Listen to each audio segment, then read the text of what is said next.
Welcome back to The Breakdown with me, NLW. It's a daily podcast on macro, Bitcoin, and the big picture power shifts remaking our world. What's going on, guys? It is Friday, March 14th, and that means it's time for the Friday Five. Before we get into that, however, if you are enjoying The Breakdown, please go subscribe to it, give it a rating, give it a review, or if you want to dive deeper into the conversation, come join us on the Breakers Discord. You can find a link in the show notes or go to bit.ly/breakdownpod.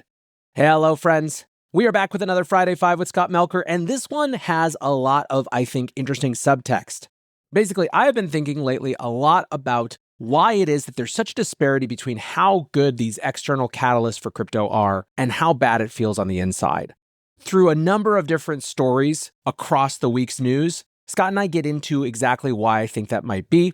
Rather than repeating myself here, I'm just going to put us over into the main episode so you can hear what we had to say about that. Appreciate you guys listening as always, and let's dive into the Friday Five. The crypto industry can't seem to stop winning. You know, I tried to quote a little Trump there at the beginning.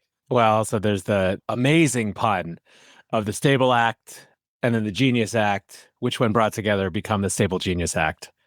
And we know that that has to be on purpose because we have a stable genius president.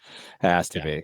Has to be. So what we're talking about here, for those who don't know, the stablecoin bill clears Senate Banking Committee, and there's no thing there. There it is. The stablecoin bill clears Senate Banking Committee. This is obviously that Genius Act that you mentioned, brought to us by Haggerty.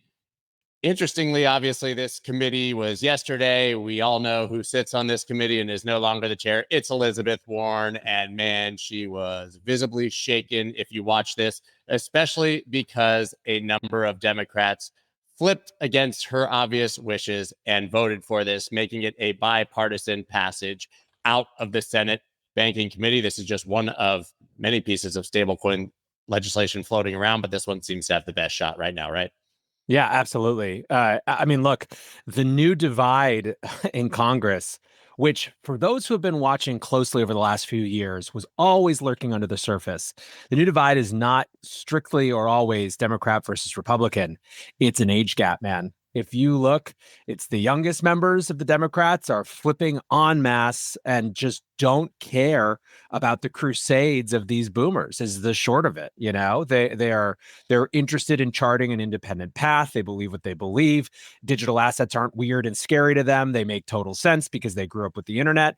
And now, you know, we've got these folks who are in their, 40s or even their late 30s who are just not towing the party line. Also, at this point, if you're an independent thinker, how far has the party line gotten you recently with if you're a Democrat? So, it's interesting to watch, but the grip on power and cohesion, certainly on these issues, I think is slipping in. And you got to think, not to get too generally political for a minute, that part of the challenge is, my guess is that a lot of the traditional Democratic power brokers assumed that in the wake of a second Trump administration, it would just be all anti-Trump all the time, right? Like, toe the line, everyone against it. And when you've got all these common sense issues that are coming up where that's not the case, it really throws into chaos that whole strategy. So it's pretty interesting to watch. And obviously for us, a very good thing, to see that independence being asserted. I hadn't even thought about the young-old divide in quite a while, but I think you're absolutely right. I actually had Richie Torres over a year ago on Crypto Town Hall and asked him the question, why is crypto so controversial? Why is it seemingly such a pro-crypto right and an anti-crypto left? He said, it is not. It is that there's a bunch of old people and young people, and the young people in both parties get it. He said the exact same thing, and he is arguably the most forward-thinking young Democrat on crypto. I believe, I'm not sure, someone can probably check this in the comments, but I believe that I read that I think it was half the Dems flipped on the Senate Banking Committee to support pushing this through.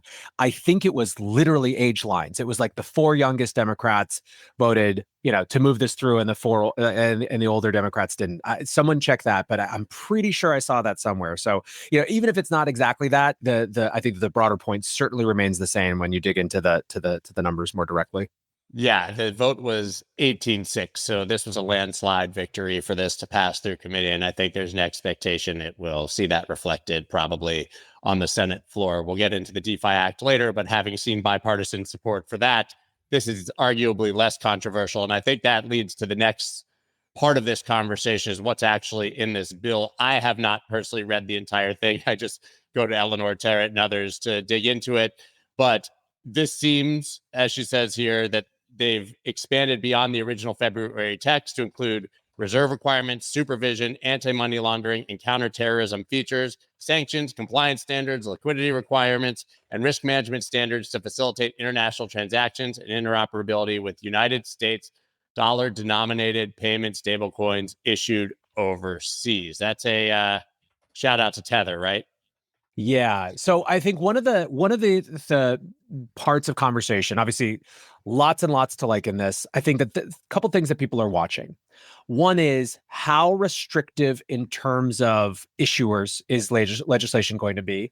One of the things that Democrat versions of this bills have tended to include in the past is really limiting it to banks and traditional financial institutions in a way that sort of makes it anti-competitive with existing crypto players. So that's something that people are trying to work to, again, have a fair playing field. The second piece is, and this one I think is going to be a little bit harder to whittle down, a real pro-US based issuers thing. Like it seems like these bills are going to be passed with strong preferential treatment for US companies. And look, obviously the biggest implication for this is Tether, full stop, right? And how, where it's going to sit for them.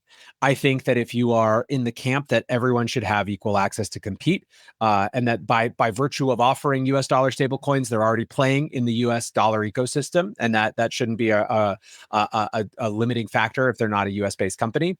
It is good news that Paulo was walking around Washington, D.C. I think that's a thing that about 2 years ago people would have assumed would never happen, right? I did not realize until I read his comments yesterday that he had never visited the United States since creating Tether. Maybe never at all, but he said I've never been to Washington, the United States, because I thought I'd get arrested. Yeah, It's a exactly. pretty big sea change. Yeah, exactly. So there's positives there, but boy, if you're paying any attention to any part of this administration, I think the likelihood that you don't see some amount of preferential treatment in legislation for U.S. based companies is very, very low. It's just what's happening right now across every spectrum, every industry. So that's made in the USA cryptocurrencies. I mean, yep. we've seen it already. But that to that end, though, my instinct, my gut says that they'll find a way for Tether to domicile in some way, shape, or form in the United States, or work with Cantor Fitzgerald or a bank to make it more USA based. Yeah, I just think absolutely. that's the inevitable. There are paths. I mean, this is like, remember, the made in USA is not about cutting out the rest of the world. It's about forcing the rest of the world to slap on an Uncle Sam t-shirt and an American hat and rock and roll. That's what the goal of the policy is. So you would think that there's going to be pathways for Tether to, slap on an AK-47 and a bald eagle and get ready to go. I can't wait to see the French riding around in pickup trucks, drinking Bush beer, listening to Miranda Lambert or whatever people do. I don't know, probably the wrong example, but singing songs about their dogs dying. And that sounds like my summer in a couple months. I'm looking forward to it. And you know what? It's going to be a great all-American summer. You're going to be having. By the way, for record, we do have Scott here. Mark Warner, Old, and the 4 youngest Democratic senators on the committee across the floor. Yep, there you go. You guys think I'm joking. I am 100% not joking. That will be me in 3 months. That this is my wife's entire side, like family, huge family, all like worked on farms and grain of the earth Americans. I love getting out there and experiencing the real America. Just to put a bow on the quick conversation here about stable coins. So Haggerty himself said this is about improving transaction efficiency, freeing up working capital, driving U.S. Treasury demand. Then we have an article, Momentum Builds in Washington to pass stablecoin legislation, marking a moment for us here in Congress now to act. I think it's very clear that this is the time this needs to get done because it does have the tailwinds. And then, of course, you even have Dissent, who's the Secretary of the Treasury, saying that the U.S. will use stablecoins to ensure dollar hegemony, which is something that Paolo's actually said for years. Like, listen, this is about hyper-dollarization, not hyper-Bitcoinization. It's not about crypto. We're buying your treasuries and spreading the dollar all over the world. This is something that people in the crypto industry who are, focused on stablecoins, who are advocates of stablecoins, have said for years that the biggest countervailing force to questions of the US dollar status as the world's global reserve currency is the rise of US dollar denominated stablecoins, right? Because, who cares about the concern of Russia sanctions if you can still access dollar stablecoins and pay with the thing that everyone already accepts, right? It is a huge, huge force for kind of, it extends the US dollar's hegemony for at least another generation. And that is now officially from the very top an administration talking point that's now being parroted by folks in Congress and the Senate who are advocating for this. That is a monumental change, a super obvious one. It's not being noticed because it's such a duh sort of statement, but really, really big change. Yeah, I mean, you have the guys who literally are in charge of the dollar talking about stable coins. The dollar. Europe's freaking out about it. Christine Lagarde is accelerating the Euro CBDC because they're concerned that all of this, that US dollar denominated stablecoins is going to threaten their hegemony. There's someone, and I apologize for not having the exact quote because it was an epic tweet, but it was like, pretty funny that entire continent's monetary sovereignty is being threatened by fake internet money. Well, listen, I think we've made it then. If Lagarde's having to push forward a CBDC because of Tether, then I would say that the cryptocurrency industry is at the forefront now. Listen, we mentioned this before last week that the U.S. Senate passed a resolution to kill the unworkable IRS DeFi broker rule. That was huge news. We don't need to talk about it again, especially how bipartisan it was and how many Democrats flipped, a reflection of what's likely to happen with the Stablecoin Act. Well, now we have the U.S. House following the Senate and passing the resolution to kill the IRS DeFi broker rule. A bipartisan majority in the U.S. House of Representatives voted to repeal the so-called IRS DeFi broker rule. And you can see Congressman Mike Carey here celebrating on the floor of the House that this bill was passed and is heading to POTUS's desk to be signed into law. Look, now we got one past both houses. And the only notable thing here is that it was an even bigger majority, even broader number of Democrats crossing the aisle to vote for this one. Absolutely. Hello, friends. I am thrilled to share that Ledger is once again partnering and sponsoring with The Breakdown. Many of you know, but for those of you who don't, Ledger is the most secure hardware wallet for your crypto and logins. It's trusted by 7 million users and secures 20% of the world's digital assets. What's more, Ledger is a lot more than wallets. Over the recent years, they've built a comprehensive ecosystem of products and services, all of which are designed to make digital ownership more secure and accessible. You can buy your Bitcoin with Ledger and Ledger Live, and so much more. Basically, not only do they want to keep your assets secure, they want you to be able to do more with them. Ledger's newest devices, the Ledger Stacks and Ledger Flex, introduced the world's first secure touchscreens, making it easier and safer to manage your transactions and assets. Alongside Ledger Stacks and Ledger Flex, the company also launched the Ledger Security Key app, offering a safer alternative to traditional passwords and enhancing your digital security. If you are in this space, you owe it to yourself to at least check out Ledger and their ecosystem, what they have available to you. So thanks once again to Ledger for sponsoring the show. On to the next story, which I think, I don't know how to title this one. We could say, we have recession jitters, money screaming out of ETFs, tariff mayhem, 200% on wine coming from Europe. Good thing I enjoy wines from Napa and Sonoma. And we have good wine here in the United States. But clearly the market, for a moment, hitting a correction yesterday on the S&P, down over 10% from the peak. Complete mayhem in markets. Many saying that that's obviously Trump's fault with the lack of certainty as to what he's going to do. But now we are also talking about the risk of recession. Now, Arian obviously saying 25 to 30%. Trump saying, nah, dude, no recession coming, downplays market turmoil. I don't care about markets. And then you jump over to JP Morgan, who's saying they see a 40% chance of a U.S. recession, and that's due to exorbitant privilege. What the hell is going on with our economy? We talked about this before. We'll mention it again. Trump weaponizes chaos because he thinks that he does better in chaos than anyone else. Got some good evidence for that. Even beyond that, though, in this particular circumstance, it feels very clear that Trump 2.0 is very serious about this sort of global economic realignment. It seems like they're very serious about really trying to push through some fundamental changes to how the U.S. economy is structured.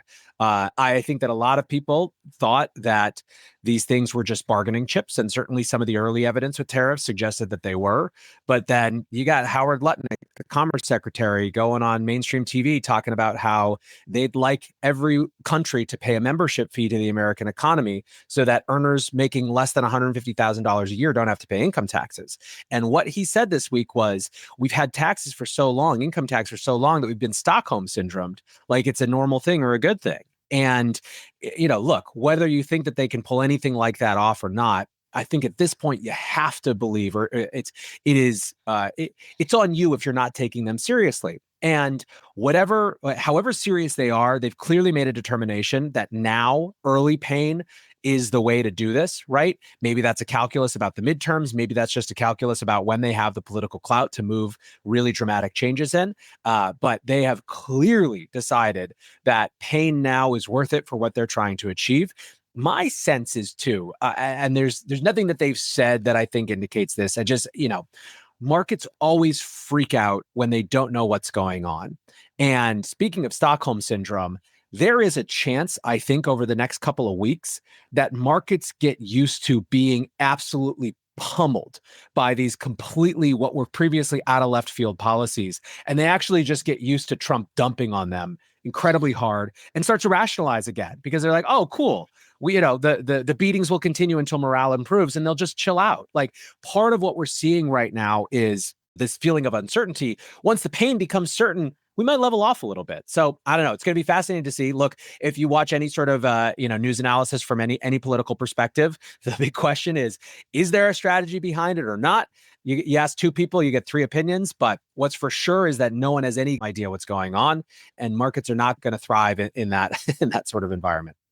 Yeah, it's pretty wild though that Trump aside, there's a pattern. I've showed the chart 100 times. I mean, I could bring it up very quickly, but you get an inverted yield curve. Yield curve normalizes, that's blue. The Fed pivots in red, and then the stock market corrects. Every single time for the last 30 years. Well, the yield curve uninverted, the Fed pivoted, and now the stock market's correcting. And by the way, then it goes back up. Yeah. So even if you take out all the insanity, I think you could say that he inherited a situation right now where at some point there had to be a correction, and for him, better now at the beginning of his term. Totally. One thing that's interesting too is it's been sort of another part of the conversation is crypto has been hit worse, right? I mean, stocks have corrected, but there's a bunch of different indicators, right? Like I think last month, Robinhood trading was off something like 29% for crypto, but only 1% for stocks, right? And I was talking with someone yesterday about, what is going on. And I think Travis Kling was also talking about this. We are now reaping, I think, the pain of having not brought in any new market participants over the course of this cycle, right? There is no internal catalyst whatsoever for any excitement. There's no one new here with fresh eyes, and full wallets. There's no exciting new theme like NFTs or DeFi in the past or ICOs before that. There's just us who have been here painfully for, the last few years. And all of our hopes and dreams were based on sort of narratives and policy, which turns out like policy's going about as good as it could have been. And it's still not enough for us. So there's clearly some like more fundamental underlying things. And I think that it's very difficult to have all catalysts have to be external, right? And we're seeing that now. Like everything is going about as well as it could, and it's still not enough. We need more people in. The Solana meme coin casino is like the digital Donner Party. Yeah. It's just everyone who's left starving and eating each other until there's nothing. I mean, it's really the same people who were here 4 years ago, just taking out 25, 30, 40% more of the participants by dumping on each other. Yeah. I mean, the other thing I was thinking about too, from a just what we should expect standpoint, obviously I was very close to this, but, after the FTX implosion and the revelations, everyone was talking about how many years this was going to set us back, how far back the crypto industry was going to be set in America, right? And everyone was saying, this sets crypto back 5 years. And I think that we forgot that somewhere along the way, because just a few months after that, BlackRock stepped in and planted its flag and said, Bitcoin ETF is coming and we're, sorry, you don't get to slide anymore. And the institutions came along with, Uncle Larry Fink, and institutions have been less freaked out this whole time and have been sort of positioning. And then things went good with the administration. We forgot that for normal people, I think that we kind of are on that 5-year timeline. And they still remember, it's still fresh. And by the way, the more that Sam pops up doing stupid interviews, the more they're going to remember that they think that Yeah. this whole industry is BS, you know? Yeah, and that's the people outside. They remember the sentiment and don't want to enter. And then you have to remember that a meaningful percentage of people who actually were in have missed out on the ability to participate because they lost all their money on these platforms. Yep. Yeah. So Or at least are just getting a percentage of it back now. But yeah.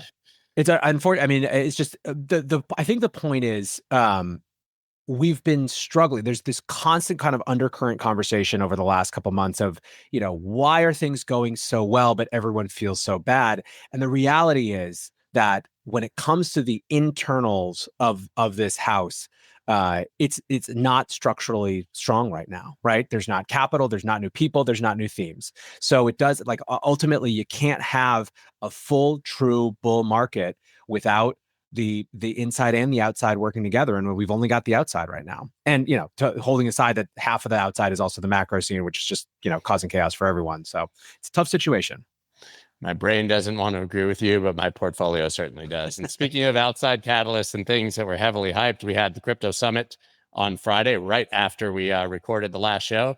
3 takeaways from the White House crypto summit here. Now, listen, I would almost argue that there were kind of no takeaways from the crypto summit, right? Donald Trump walked in the room, the part that was televised.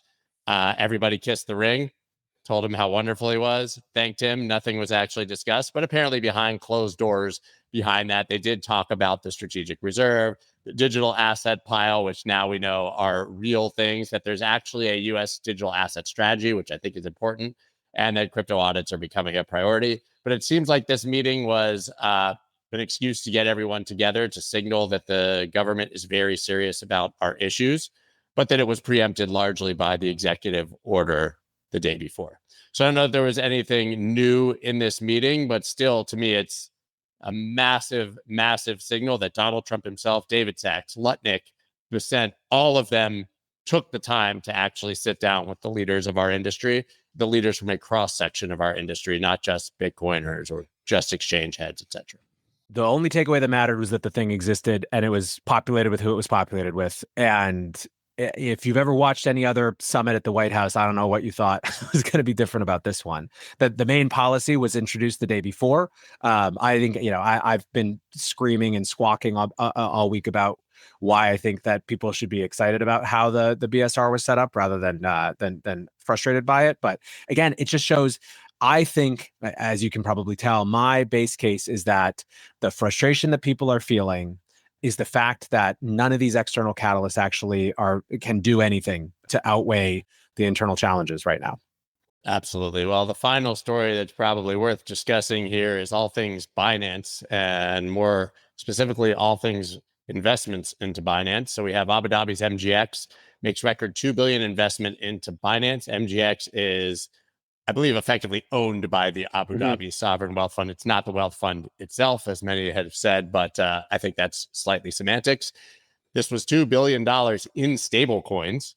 It was paid, leaving many to question why Binance would take money when we know that they're flush with cash.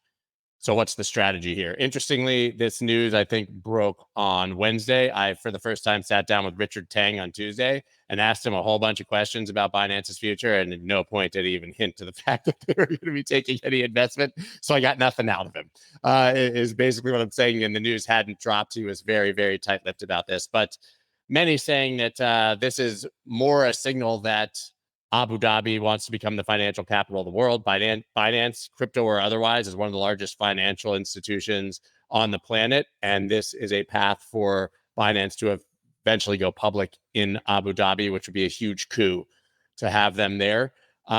Many wondering, though, why Binance would do it. What's the angle there? Yeah, I mean, so a couple of things. One, if you think about the size and scope of the investment, on the one hand, $2 billion, the biggest crypto fundraising round we've ever seen. On the other hand, when it comes to the valuation of this company, Coinbase is valued at about 50 billion or something like that now. This So is it's sub like 5%, I bet. I don't know what the valuation was, this but it's is probably sub 5%. this is an investment that, sure, maybe there are some positive balance sheet shore ups in the wake of paying a big fine to the U.S. government or something like that. Like I'm not discounting the value of having an extra $2 billion kicking around, but it's pretty clearly about other strategic purposes and sized as such. So what might those be? Well, from Binance's perspective, they are trying to, they have been on this long-term journey to move away from remote, man with no home to actually domiciled in a place. This is a much closer connection to a specific, government and regulatory jurisdiction that they can potentially call home in a bigger way. I think something like a fifth or a quarter of Binance's employees are based in that area. So that's one thing. A second thing is, just from a sheer legitimacy standpoint, Binance has done a lot to weather a storm. CZ went to jail, guys. It was not a nothing. $4 billion they paid. Yeah, and FTX didn't come back after its founder went to jail. Binance is, still the biggest exchange in the world, and they are trying to reposition for the next generation of the company. And this sort of very kind of institutional integration is potentially a way that they're positioning for that. The third piece, which I find most interesting, is actually the part that's on Abu Dhabi side, not Binance's side, which we're getting into, which is two things going on. One, there is extreme competition in the Gulf states for who's going to be the new financial capital of the Gulf. Is it going to be Riyadh? Is it going to be Abu Dhabi? Is it going to be Dubai? Or is it going to be some combination, right? And so each of those different the places are kind of making their bid. Second piece is there is a serious, obviously, geopolitical realignment happening between the U.S. and China, where the Gulf states are one of these key battlegrounds. And you've seen this play out specifically with AI, right? For a while, the Gulf has been very good at playing both sides, being able to do business with both sides. And over the last year or so, you've seen the U.S., as they increase export restrictions on AI chips to China, putting incredible pressure on the Gulf states to turn officially towards them and away from China. Right. You saw this with G42 last year, where, Microsoft took a minority stake in them. They invested about 1.5 billion. By the way, this is an ex crypto person who runs G42 as well. He was at MicroStrategy, believe it or not. And G42 basically had to say, got it, we can't do business with both sides. We're going to be a US focused company. And so I think there's a bit of that going on too, where it's a stablecoin transaction. They're bringing this huge financial institution in. Basically, I think that this is not only Binance getting closer to Abu Dhabi. I think it's also, the Gulf states continuing to turn towards the U.S. as well. So be interesting to see. That could be completely wrong. They're obviously keeping their optionality open, but it's one more indicator of how the geopolitical sands are shifting right now. Speaking of things that are apparently completely wrong, the final Binance news we have here is the Wall Street Journal yesterday with this breaking huge news. Trump family has held deal talks with Binance following crypto exchange's guilty plea, basically hinting that CZ was looking for a pardon in exchange for allowing the Trumps to invest in some way, shape, or form in Binance US specifically, which, by the way, the exchange is still ticking on and still to this day is theoretically a completely separate entity from Binance, much like OKCoin was with OKX and theoretically FTX US was with FTX, although we know that was not the case. But this is not really CZ's company per se. And then right after that, Bloomberg, Trump Crypto Venture, has talked to Binance about doing business. And even before that Bloomberg article dropped, CZ, sorry to disappoint, the Wall Street Journal article got the facts wrong. Here you go. Fact, I have had no discussions of a Binance US deal with, well, anyone. Complete FUD. And then he went on to say, oh, ×2 FUD with a history, and said that Bloomberg was the other media post with a baseless hit piece after the Wall Street Journal, and then went on to talk about his long history with Bloomberg that I did not recall, where apparently they had to do retractions after he sued them, and they've tried this with him many, many times. What's going on here, man? Why on Thursday, March 13th, are the Wall Street Journal and Bloomberg posting straight up fake news about Trump and Binance? Might you have just answered your own question? It's, who knows? One could be forgiven for thinking that the sourcing standards are perhaps a little bit less when it comes to rumors about the Trump family right now in the US as relates to popular media. It's a juicy story if it's real. To be fair to the media side, the damn guy put out a coin with his name on it 5 seconds before becoming the president. So it's a little bit reasonable to think that there might be some interest in continued crypto engagements. So, I don't know, whatever. It's messy. If you're looking for signs of nature healing, CZ popping up on Twitter. We got Ryan Selkis arguing with Brad Garlinghouse. We've got CZ dropping fours. Things are getting better. It's back to normal. Again, we just need some new people to learn what these things actually mean. I didn't catch the Selkless Garlinghouse, whatever round this is. Maybe it's round 7, the Rumble in the Jungle. I don't know which one we're now calling it. But I remember when those guys were like best friends. Well, yeah, but before that, they were sworn enemies again. I know, but I was at Masari. I think maybe I said it here, but like a couple years ago, and they did the dunk tank together. I was like hosting the dunk tank, and Garlinghouse ran up and dunked him, and they hugged all wet and stuff. I mean, these guys were buddies. Yeah, it's they seem to have a particular relationship. It works for them. So who am I to judge? I don't judge anyone else's marriage. Whatever works for them, works for them. All right, guys, that's all we got for you today. Of course, check out the breakdown and follow NLW on X, YouTube, and everywhere else that you can listen to these amazing podcasts. He goes into much deeper detail on all of these topics, even than we do here, man. Thank you so much. Otherwise, I guess we'll see everyone next week. Peace, guys.